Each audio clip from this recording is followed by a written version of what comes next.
One of the performance pitfalls of GraphQL is the n+1 problem, which is as a result of the nested nature of GraphQL. To help us understand this problem better, let's take a look at the threads query. This fetches all the threads that have been created. And for each of the threads, it fetches the creator of the thread, as well as the channel of the thread, and the replies of the thread. As you can see, we are fetching a lot of data all at once. This will in turn result to multiple queries to our database. If we take a look at the SQL queries SQLite perform under the hood, we will see this. So SQLite will perform a query to fetch all the threads. For now, we only have 4 threads. And because we have 4 threads, SQLite will perform 4 additional queries to fetch the creators of the threads. Then 4 additional queries for the channels of the threads. Then another 4 queries to fetch the replies of the threads. So altogether, SQLite will be performing 13 queries instead of just 4 queries. Now imagine we have more than 4 threads, say 100, 1000 or 10,000 or even more. You can begin to imagine the number of queries that will be performed on our database. Now let's see how we can leverage dataloader to help get rid of this n+1 problem. But first, what is dataloader? Dataloader is a library created by Facebook for batch loading and caching of data. So let's install it.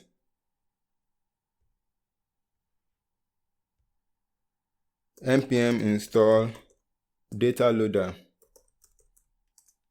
So let's create a new directory, which we will call loaders. Then we'll start by creating a user loader.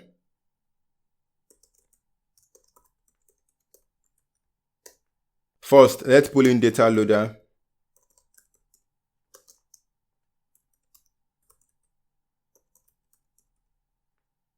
We will be needing the models, so let's pull it in as well.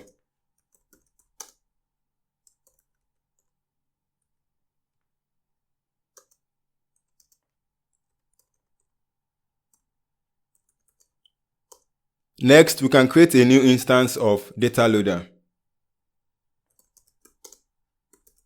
User loader equals new dataloader. This accepts a batch load function and an optional options object. So IDs, batch users. A batch loading function accepts an array of keys and return a promise which resolves to an array of values. In our case, the array of keys will be the IDs of the users.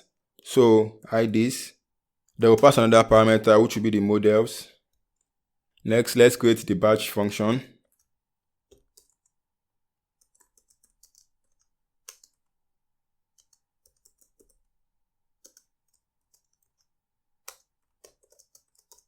This accepts the IDs and models.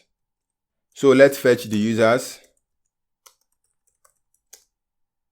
Models.user.findAll,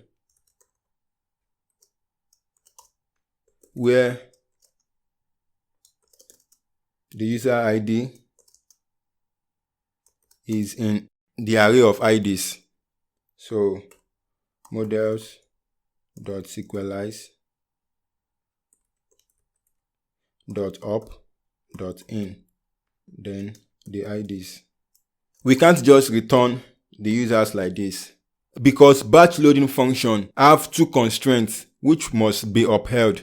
The first one is that the array of values must be the same length as the array of keys, while the second one is each index in the array of values must correspond to the same index in the array of keys. So we need to format this users array to adhere to the constraint. So we can do IDs.map,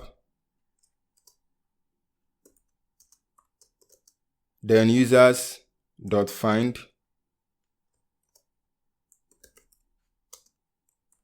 where the user ID is equals to the ID from the array of keys.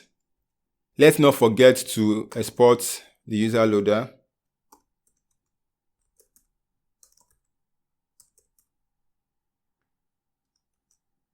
So basically, what the batch loading function will do is, instead of allowing SQLite to perform queries for each of the users, it will collate all the IDs of the users and perform just a single query to fetch the users. Next, let's create an index file in the loaders directory. Then we pull in the user loader.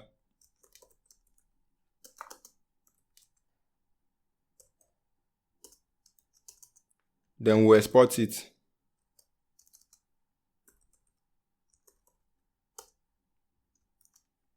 Then inside the main index.js file,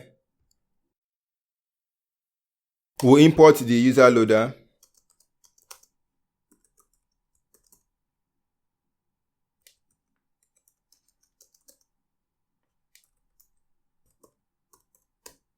Because we want the data loader instance to be created per request, we are going to add it to the context.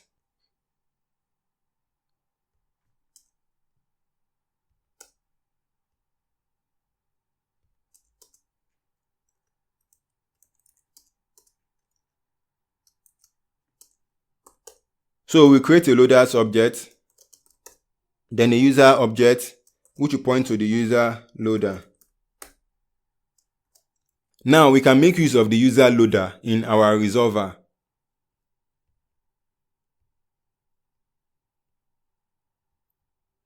Let's pull in the loaders.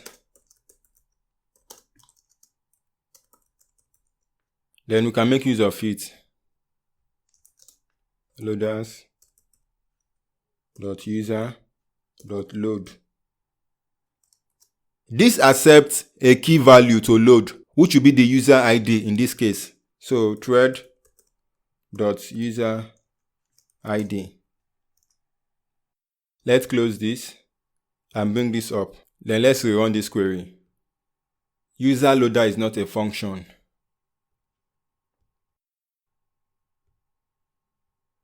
Sorry, this should be a function.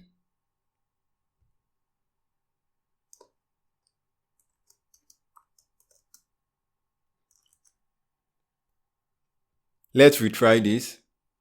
Now let's take a look at the SQL queries. Now the number of queries has been reduced. Instead of performing 4 queries to fetch the creator of the threads, we only perform just 1. Next, let's do the same thing for channels. It will be similar to the user loader, so I'm going to duplicate this.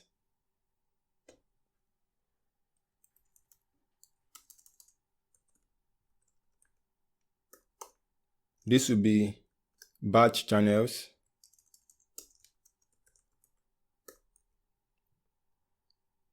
This will be channel loader. This will be channels. This will be channel. And this will be channel.id. And this will be channel. Next, let's pull it in.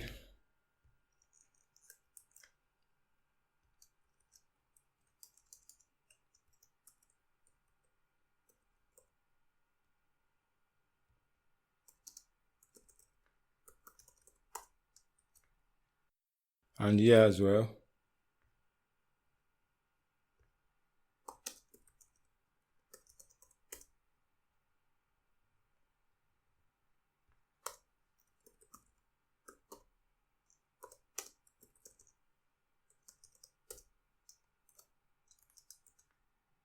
Then we can make use of it.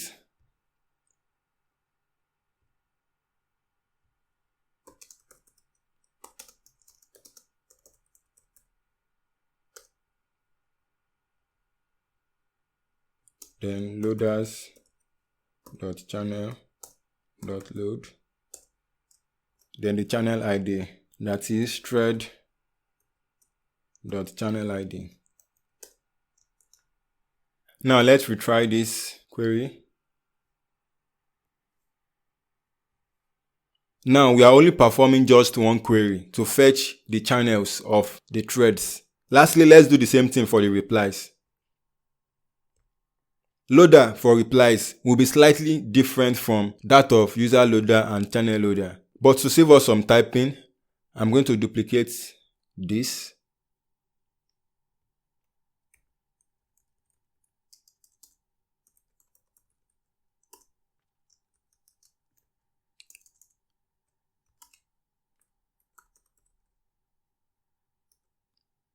Then this will be batch replies. Then this will be replies, model.reply. So I'm going to add an order by clause here.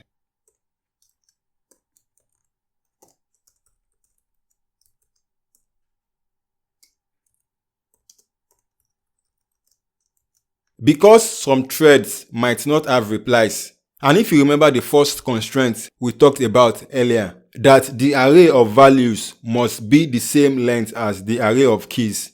So we need a way to make sure that the lengths of both are the same, even if the thread does not have replies. First, let's group the replies by their thread ID. We will be using lodash group by for that.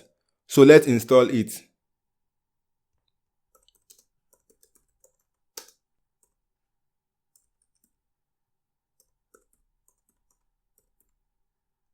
So we can pull it in.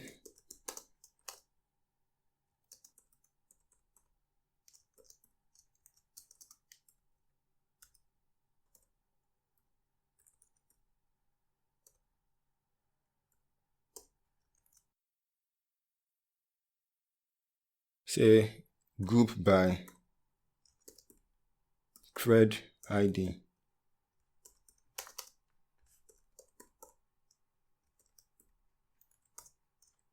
So we want to group the replies by the thread ID. Sorry, this should be thread ID. Next, instead of doing this, we will do IDs.map, then group by thread ID, then the ID. Otherwise, we'll return an empty array. So basically, what we are doing here is, if the thread have replies, we'll return an array of the replies. Otherwise, we'll return an empty array. Let's put it in here.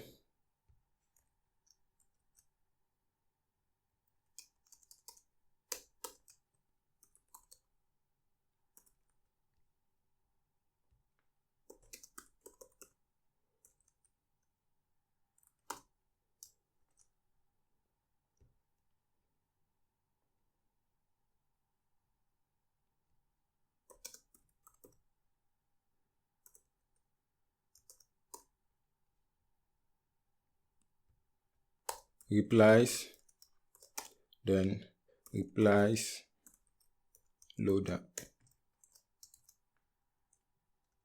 Next, we can head over to the resolver to make use of it. One thing I was unable to figure out while making this course is the ability to make use of the replies loader with pagination. So because of that, I'm going to comment this out.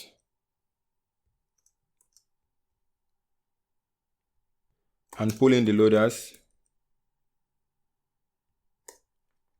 Then return loaders dot replies dot load. Then the thread ID.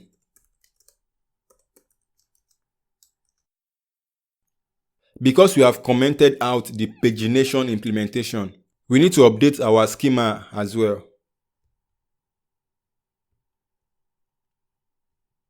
So I'm going to comment this out and create another one.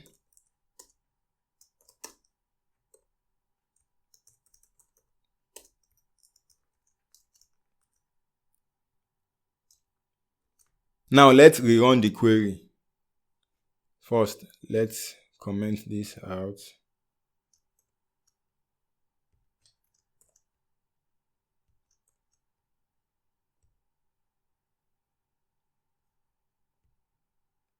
Group by is not a function. Sorry, this should be like this.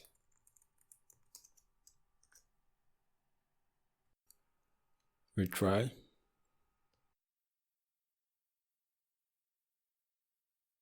As you can see, the number of queries have reduced drastically. So instead of the 13 queries we were performing before, it has been reduced to just 4 queries.